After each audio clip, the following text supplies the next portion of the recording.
Hi friends, hello, welcome. My name is August and this is the start of another weekly reading vlog. Today is May 1st and today I am photographing my first wedding of 2021. My full-time job is as a wedding and portrait photographer, and today I am associate shooting with another photographer in my area. Hopefully I can take you a little bit behind the scenes of what photographing a wedding looks like, although I know that's not what you all are here for, but I'll try to see if I can get any behind the scenes content for you all. So I hope wherever you all are, I hope you're doing really well. I hope you're able to take some time to get cozy today or treat yourself today. But without further ado, let's chat about the books that I am currently reading. And so far, that is only one book at the moment. Last week, my partner chose my TBR for me for May, and now it is May 1st.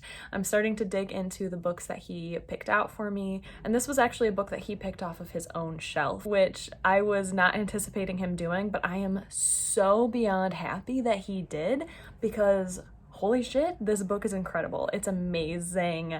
And that is What Counts as Love by Marian Crotty. Oh my god, it's so good. This is a collection of short stories that all talk about there are a lot of content warnings. I guess I'll start with that. There are a lot of content and trigger warnings for this book, especially regarding domestic violence, really unhealthy toxic relationships, eating disorders, and body dysmorphia. There's a lot of sexual violence as well, references to addiction, just a lot. This is a really thin book full of short stories, but it really packs a punch, and I kid you not, I'm halfway through right now. I'm on page 73. And I have loved every single short story in this. I have loved every single short story, which is incredible. I think this is well on its way to being my favorite short story collection of all time. My partner has immaculate taste. Oh my god. This is just so well written. It's so incredible. Each short story is taken from a female perspective, and it's written typically in first person, but it just talks about identifying as a woman and being born as a woman in this modern day and all of the horrible things that come with it, including being objectified, being hypersexualized at a young age, witnessing things and not knowing how to stand up for yourself. And it is really difficult in terms of the content, but like, it is so well written. I don't know how Marian Crotty is able to get into the minds of all of these characters that we're reading from. They feel so real. They feel like real people, and in the span of like 10 pages per short story. I am absolutely loving it. I'm flying through it. I started it yesterday afternoon, and on Goodreads, there's only 64 ratings. So not just people who have reviewed this book, but like people who have claimed they've read it. Only 64. This came out in 2017, and like, I would love to see more hype about this book, especially if you are able to go into it knowing the content warnings and the trigger warnings, because they are really intense and there's a lot of them. But if you're into literary fiction and short story collections, really good. Anyway, that is what I'm reading. I'm gonna put this down here. I have to finish up packing my stuff, double checking my gear for today. I have to head out in like a half an hour to the venue, so it's gonna be a long day, but it's gonna be good. I'm excited. I need to eat a little bit more before I leave too. I'm feeling a little like coffee jitters, so yeah.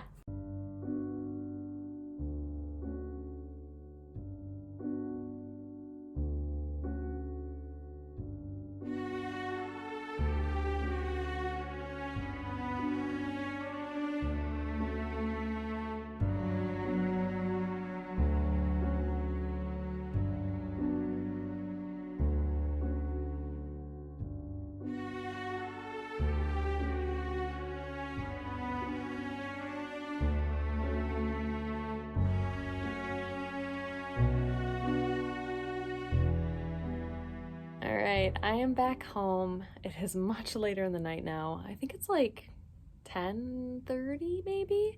So I worked a full like 9-hour wedding, and it was really beautiful. It was really magical. The couple was extremely lovely. The venue was beautiful, and what made it even better was we took their wedding photos and their bridal portraits on top of a beautiful parking garage that overlooked our entire city, and it was so stunning. It was warm, it was windy, the bride's dress was flowing, the veil was flowing, and supreme, sublime perfection. I'm ready to take all my makeup off and finally get into some PJs and just kind of decompress for the rest of the night. I did want to take a second though, because I don't know if any of you are interested in like planners, like actual notebook planners. I want to tell you all, and if you're not interested in this, please feel free to skip forward, but I'm literally so geeked about this. I found a planner. And unfortunately, I found it on Amazon. I do not in any way like to promote Amazon more than it needs promoting. This is called the Life in Apples planner, and I got it in this like beautiful, glowy, kind of holographic pink color. Has this really nice pen strap, which I love. Like, it's actually really secure and stable. But I want to share it all with you because it has really changed me. It's called the Growth Planner. They also have some for like health and wellness and budget planners, but this one definitely is the most well suited for me where I am right now. So it opens up with like my goals, and there are 6 different goals. This planner spans 90 days, FYI. 6 monthly planners. So this is my May, and I color coded that. But what I want to show is the day-to-day stuff. You can date it yourself, so even if I miss a day, it's not going to be all out of whack. Like, it doesn't matter. So it starts off with, this is from today, so I have my gratitude, goals and focus for the day. Then it has healthy day, so this is just kind of like, you know, this could either be like your meal plan for the day or what you did as like an exercise, or what I've been adding is like self-care. Then they just have like this designated space for notes and ideas. Then at the top is really cute. It says today's special moment. So it's kind of like just like a one-line thing of like what was really beautiful or special about today. Then what I love the most, honestly, is there is like an hour by hour schedule.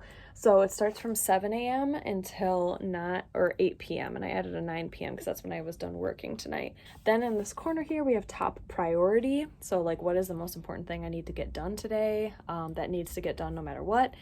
Then we have this wonderful to-do list, and at the bottom there's also this daily review. What I love about this planner is because it makes me actually reflect. It makes me reflect on my day, write my gratitude, look forward to the future, set goals, or I've achieved something. This is like all about giving yourself credit for what you achieved in a whole day, which is so typical, at least for me as a freelancer and as someone who like mainly works from home. It's really hard to feel like I did anything worthwhile in the day, or if there's anything special that differentiated this day from all of the other ones since lockdown happened. But then, so you have 7 full pages, so each day is a 2-day spread, which I think is fantastic. Then we get to 7 days, and then you have a review of your week. So this whole page is a review of your week, which goes over successes and wins, what to improve for the next week, goals, progress, and then as well as like a habit tracker. And then it goes into this other page, which is this upcoming week's plan. We have goals, action items, top 3 priorities, focus areas, and at the very bottom there's notes and ideas as well. Like, I cannot tell you all how grateful I am that I found this journal, how geeked out I am about using it and implementing it in my life, because like I really need something where I can just brain dump everything I think about, because this is all the stuff I think about in an entire day, but I've never been able to like just have it all in one space. It encompasses my work, personal lists of achievements and what I want to do, what I'm grateful for, as well as like actually setting goals and small action steps that can help me reach those goals. So if you're interested in planning and stuff, I will leave a link down below for this on Amazon. Again, I don't want to promote Amazon, but I have not been able to find this anywhere else other than on Amazon. So if anyone has used this and found it like in a store somewhere, let us know. Again, it's like 90-day spread. It's really thick. The pages are really nice and thick, which I love. So if you like to use pens and stuff, there's a little bit of like ghosting that comes through, but it's not like a total like bleed through the pages. So I really like it. And plus, I'm just a really big sucker for the color pink. Did I get a little, I'm just noticing how red I am. I think I got a little sunburn today from shooting outside. I'm so white. Okay, it's time for me to wipe this makeup off my face, get into some cozies, and then jump into what counts as love, which is just the perfect ending to a wonderful, productive day.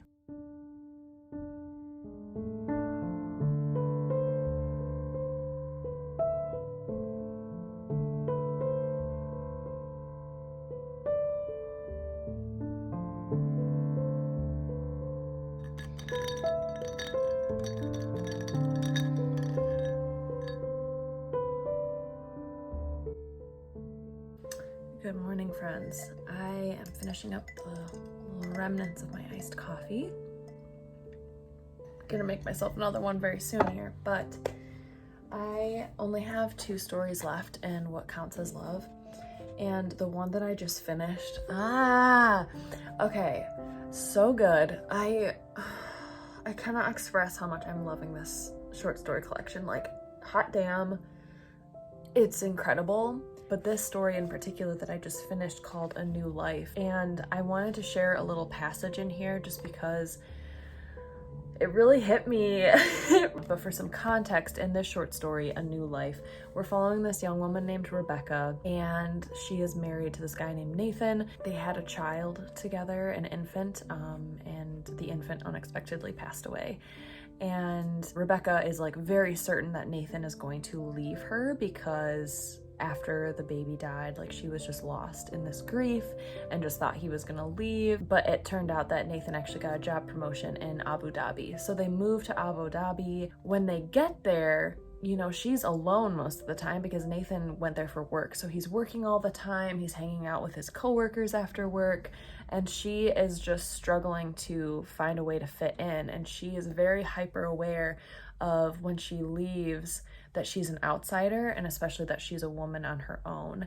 And I think that's something as women, we are so conscious of when people are looking at us. We know people are looking at us, and we know people are judging us. And it's a really difficult feeling to describe because now, I mean, for me, I'm 26 and like I'm so used to it, but it still scares me how freakishly aware we are at all times of who and where everyone is and everything is around us, because it's something that I feel like we've been taught at a very young age to be hyper aware of our surroundings. So when she goes out, she gets stared at because she is a white woman. Anyway, things happen in the short story. More than that happens. I'm not going to spoil it, but at the very end of the story, she is at a party. She has then gone to Arabic classes, so she's learning Arabic, and she is taken to this party, and she's communicating with the other women at the party in Arabic. But then she looks across the way and sees her husband Nathan talking with a man. This is where we'll start. They were talking fast and laughing, and it took Rebecca a moment to realize that they were speaking English. Of course. The men lived in a wider orbit, were likelier to have been educated abroad, likelier to encounter foreigners at work. Why did Rebecca assume anything else? Men went through life like this, mobile, unself-conscious, unafraid. The world did not expect them to adapt to other people or justify their presence, and this made them strong, but also stupid. They were not taught to test their visions of themselves against the judgments of strangers, and this meant they could reach adulthood without ever having to wonder who they were. She had thought that Nathan hid his emotions because he was brave or stingy, or else because he simply did not care. It had not occurred to her to see him as helpless. Yes! Oh my god, there is something so, like, that just really hit home for me, because I was like, yes, Marian Crotty, like, you got it. That is exactly how it feels sometimes. It is this complete unawareness of their surroundings, but also unself-awareness. In this story, Rebecca really takes it upon herself to learn the language of the country she's in. And Nathan was just given this job, and he has been able to, like she said, he has a wider orbit, and he's able to just like make himself at home. There's no issue with transitioning. He doesn't have to worry about people looking at him or people judging him because he can't speak Arabic. Like, it's just so, the standards between men and women adapting into the world are so different, and men don't have to be super hyper aware of how strangers are perceiving them and their judgments. So I will get off of my little soapbox here, but I love when authors are able to like crawl into my brain and eloquently put things that I think about like daily. Like, this is something I think about all the time, and it pisses me off. And it like actually makes me really mad how anyway. Damn. Yeah. So I really loved that passage. I really resonated with it. And now I'm going to start the second to last story in here, and I'm just gonna finish this up this morning because it's a chill Sunday morning.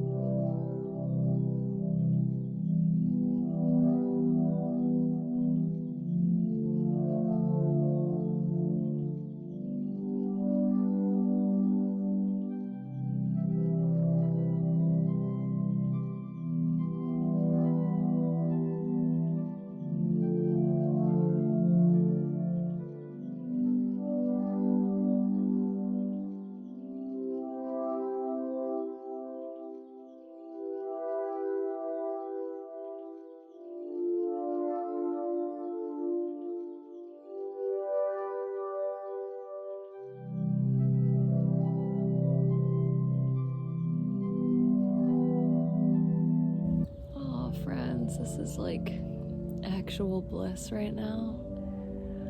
I'm sitting in the grass at my parents' house. It is sunny. I'm in a sundress. We just got back from lunch and we're gonna go on a bike ride, and I'm really excited. I'm going to start reading The First Sister by Linden A. Lewis. I finished reading What Counts as Love by Marian Crotty this morning. The last two stories really disappointed me, unfortunately. I really don't think they had the same like distinct strong voice or appeal as the other stories in that collection were for me. So I think I'm gonna end up giving it like 4 stars, just because the last two felt really different and odd to me. I really liked the previous stories though. Overall, hands down, one of the best story collections I've ever read. I don't read many short story collections, but this has got to be one of the best, where they were just really strong. I'm gonna go ahead and start this new book. Woohoo!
friends. It is Monday and it is a really rainy Monday and it's just been such a great day. It's about 2 p.m. now and I just got home and I want to share some really fun books that I just found.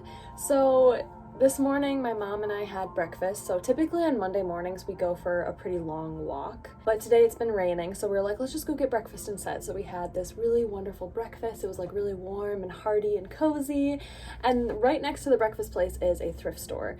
So I was like, hey, do you mind if we go into the thrift store? So typically I don't like to share books that I just found until I do a big book haul, but with these books I'm just really excited to share them with you. So I'm just going to show them to you, talk about the title, why I picked them up, but I'm not going to go into the plots because honestly I don't know anything about the plots yet. And then I'll save the plot descriptions and stuff for when I do another really big book haul, which should be in about another like month or two. Also, I just want to give a little bit of a shout out to my outfit today. I know you can't see all of it, but it is like this cute little like a uniform skirt where it like flares out, and I have this kind of collared shirt and I have my earrings. My mom actually knit this beret.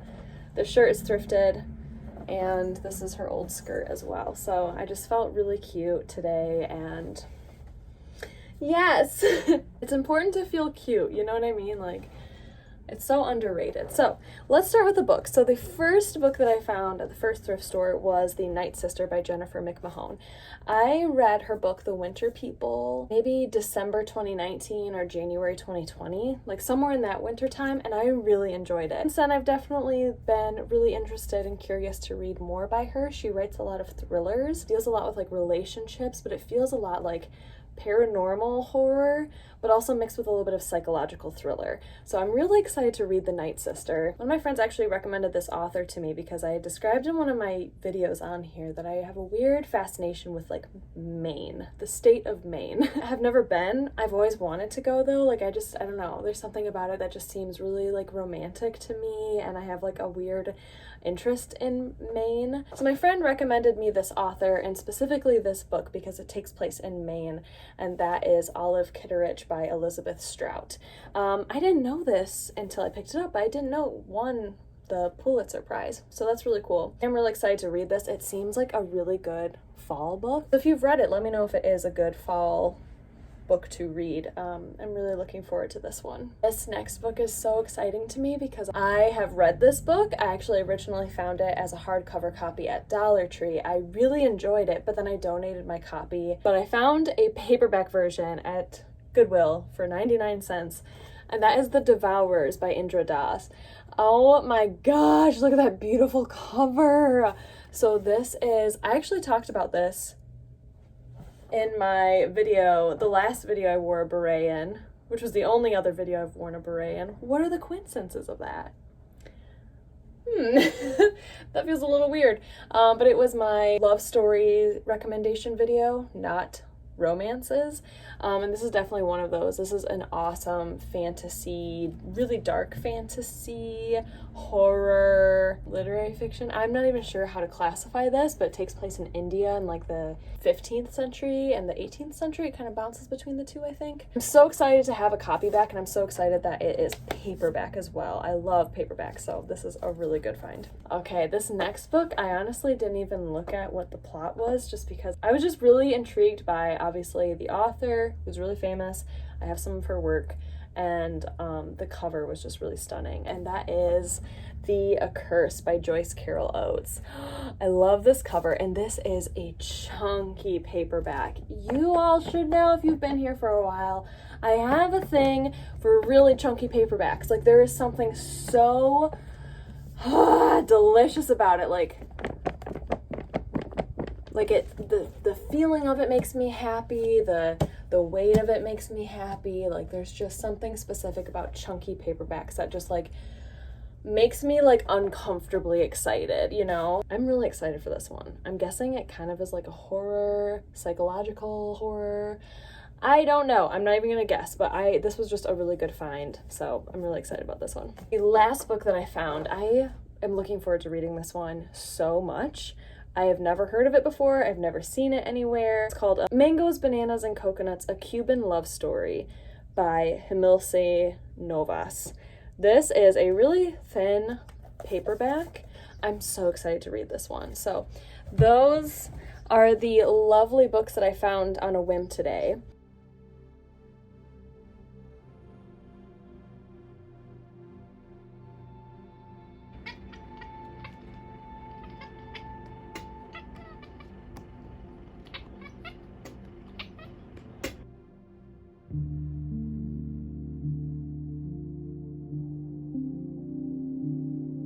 Good morning, friends. It is Tuesday morning. I am getting ready to go out to coffee with a friend who I haven't seen since last year, so I'm super excited. He just got his vaccine, I'm vaccinated, and I'm so excited to get some coffee this morning with him and catch up.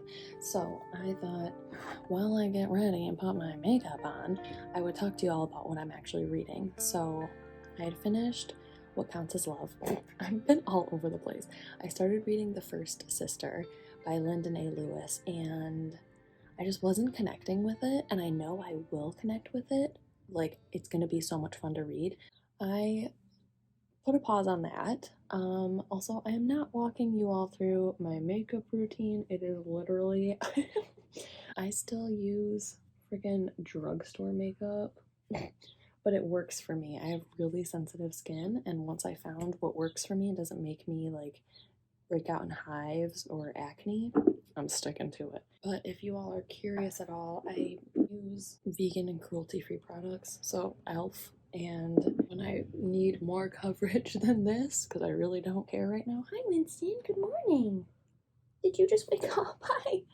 If I need more coverage, I have a Kat Von D as well, so that's vegan and cruelty-free. Anyway, so I decided to put First Sister. You are so cute. You're such a ham. Hi. Hi. Good morning. Good morning, sunshine. So I decided to put The First Sister down for a little bit. I will definitely revisit it later this month, and I'm really excited to revisit it. Just felt like I needed something that was grounded in reality a little bit more. So I picked up Meet Me in Atlantis by Mark Adams, which is a nonfiction book about Mark as he tries to find the geographic location of Atlantis, and he meets up with all these people who have all these different theories about Atlantis, and he talks about Atlantis like it's like a virus, it's like a bug that once you start thinking about it and getting into it and researching it, like you can't stop thinking about it. And I felt that while reading it. I was like, oh my gosh, I need to know where this is. It's really well written, it's super accessible, it's really fun. And so I think I got about like 2 chapters into that. No, 2 days ago. Yesterday, I was like getting ready to go to bed, and I was like, oh, I'm so excited to read Meet Me in Atlantis.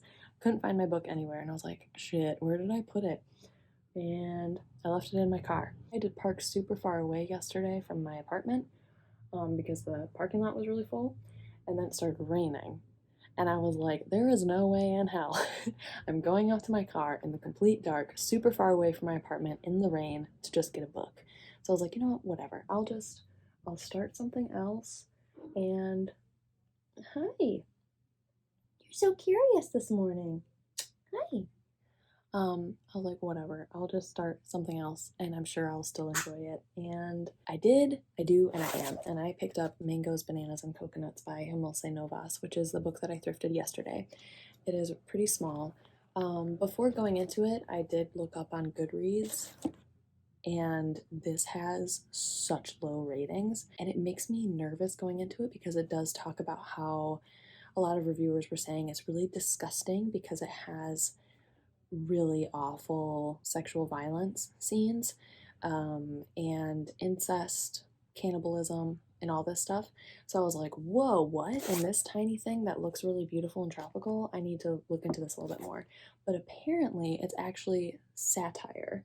A lot of it is satirical, and the author is a female, super feminist. I was like, I'm really curious because I had a really hard time reading Love in the Time of Cholera in February. I hated it because of the sexual violence and how it like romanticized sexual violence against women, and apparently that's also prevalent in this book, but it's through the lens of satire. And I think that's really interesting because so many male authors whose work is now considered like classics. They romanticize rape in a really disgusting way, and I was like, this is so interesting to read it from a female perspective. She's doing the same thing, but it is through satire. So I started reading it. The language in this book is incredible. It is so beautifully written. I thought it would be difficult for me to pick up on satire because honestly, I'm kind of a dummy, and when I read books, I take them a little too literally and I don't really pick up on satire. But as soon as I started reading this, it is definitely satire because it opens with a male character who decides to go to church and, quote, find Jesus, unquote.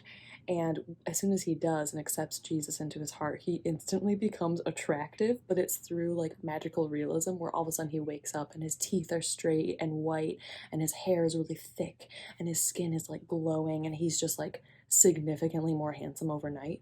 But that is the satire of it, is like you become more beautiful and attractive if you accept the love of Jesus into your heart. So I am just, hello, I am just really enjoying this so far. I am curious to see how those sexual violence scenes will make me feel.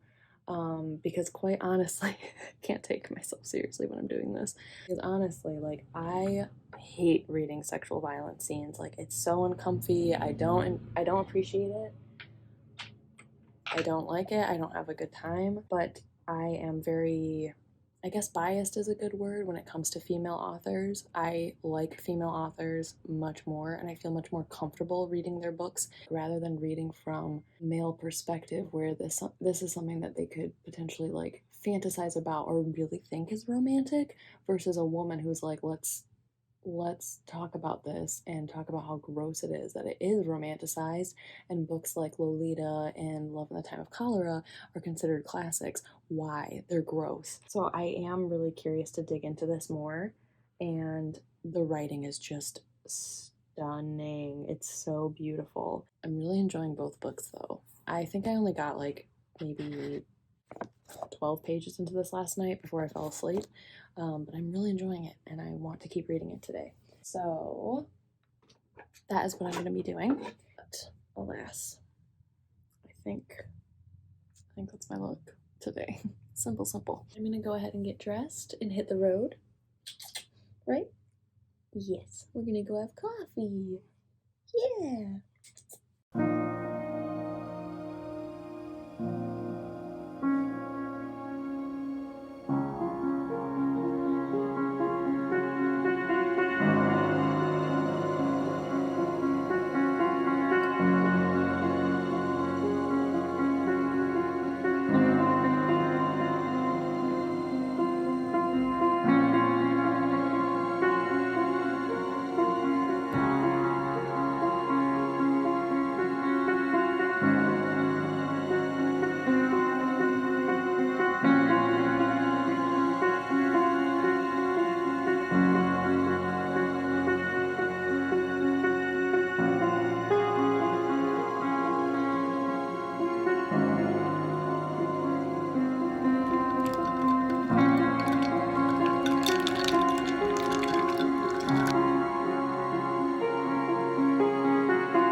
Hello friends, it is now Wednesday morning. I have this delicious strawberry spinach and banana smoothie that I then proceeded to spill over my entire carpeted floor. And the worst part is that I actually caught it on tape. So let's roll that terrifying, horrible moment.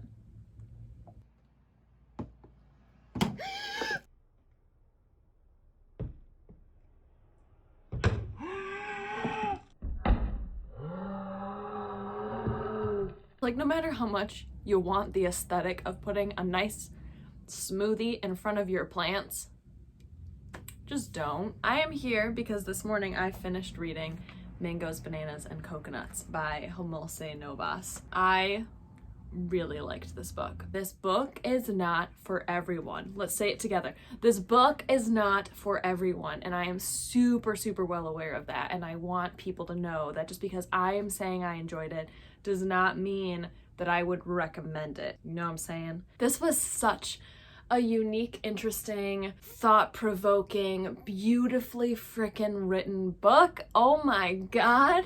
Hamilce Novas is like such a freaking talented writer. This is her debut novel as well. What? I think this was written in like 1996 or 7 or something like that. 1996. The plot-wise, we're opening up with this young man named Arnaldo in Cuba in 1950s. And he is the one I was describing yesterday where he accepts the love of Jesus into his heart and he becomes just like extremely more handsome overnight. And then he starts to obtain these like kind of healing powers. What I really loved about this book was that it was very clear that it was satire from the beginning, at least for me, and especially because I was aware. It's like a perfect blend of satire mixed with this gorgeous, poetic, luscious, lavish, magical realism storytelling. So it felt like a fable. It felt like this folklore. It felt so enchanting and luscious, but like super messed up. And if you think about it, a lot of like fairy tales that then get modern day twists, like the original fairy tales were like dark as shit. Like they were creepy, they were really messed up, and that's kind of what this is. Like this is super messed up. There are content warnings in here for sexual violence, incest, cannibalism. It's a really messed up book, but at the same time, oh, and also there's a lot of like discrimination, racism, sexism, a lot of hatred towards women. But again, it's so interesting is that this is written from a feminist, from a female author. It feels real because so many men do hate women this much. So Arnaldo then gets into some really creepy situations, so many content warnings, so many trigger warnings again for this book. Like I said, I'm not recommending this book to people. I'm just saying I really enjoyed it. Here's what it's about. So he finds himself in some really uncomfortable, really bizarre, really gross situations, and then the rest of the book is bouncing between these two characters, Esmeralda and Juan, and they've always just kind of felt like there was something bigger outside of themselves, that there was some connection, and basically they were twins separated at birth. And the story just kind of like weaves all of this together with magical realism and satire. And it's fucked, honestly. This book is like messed up, but I really loved it. And what I thought was really interesting was that the title of this, Mangoes, Bananas, and Coconuts, comes from a Cuban phrase saying that there are only 3 types of women, and they're either mangoes, bananas, and coconuts. Mangoes are those who are really sweet. You don't have to work super hard to get into their juicy center. Sexual. Bananas are tall, thin, don't have womanly curves, quote unquote, and then coconuts are, you know, the lustrous, the well physiqued, rounded, takes a while to like chip into there. But throughout the book, these motifs and analogies and metaphors of the mangoes, bananas, and coconuts was so rich and perfect, even until things like got super messed up at the very end. Like it just continued to be a reoccurring theme and motif in this book, and I thoroughly enjoyed that. Like I thought it was just so freaking well done. I really loved it. The only thing I didn't like necessarily was like the last sentence. I feel like I don't really know what I'm gonna rate a book, even if I enjoyed the entire experience, until the last sentence hits. For this book, I was like, this is a 5-star. This is a 5-star. Like from the first page, I was like, ooh, I'm getting 5-star feelings. But then the last sentence didn't make me feel anything. It didn't make me feel anything at all, and so I ended up giving this book 4 stars. What I loved about this book was that it used magical realism in a way to not only propel the narrative forward, but also to really describe the characters and to describe the different ways that people respond to trauma. So Esmeralda, she experiences a lot of trauma, and she's very fearful. She lives her life in fear a lot of the time. She's very attractive, and she has a lot of suitors, and when those suitors want more from her and try to, you know, physically touch her or get sexual with her, she shuts down and she becomes this kind of like marble statue where she doesn't respond to their touches at all. And you can just tell that this is disassociation. But what makes it even more interesting is she talks about how when she does that, all of these butterflies and lizards come into the room, and she has just like this crown of butterflies. And so it's very magical realism where she says the butterflies and the lizards in the rooms are her best friends and they talk to her, and everyone else thinks she's crazy because they can't see these butterflies. But it's just a really big magical realism, beautifully, poetically, lyrically done description of what disassociation really is. When you experience that much trauma and you start to disassociate, your mind goes somewhere else and your body just, yeah. Anyway, I thought there was so much to unpack here. I feel like if this was read for a class, which I'm not recommending, it should not be required reading for people because, good Lord. But if it was unpacked in a class, I feel like there would be so many different things to unpack and dissect and analyze. That is 4 stars to Mangoes, Bananas, and Coconuts, a Cuban love story. I was not anticipating reading this week, but I'm so freaking glad I did. Okay, and that is it, my friends. That is the end of this weekly reading vlog. I hope wherever you are, you're doing really, really well. I hope you have a wonderful rest of your day. Thank you so much for being here and joining. I appreciate you so much, and I will see you all very soon. Stay cozy, my friends. Bye!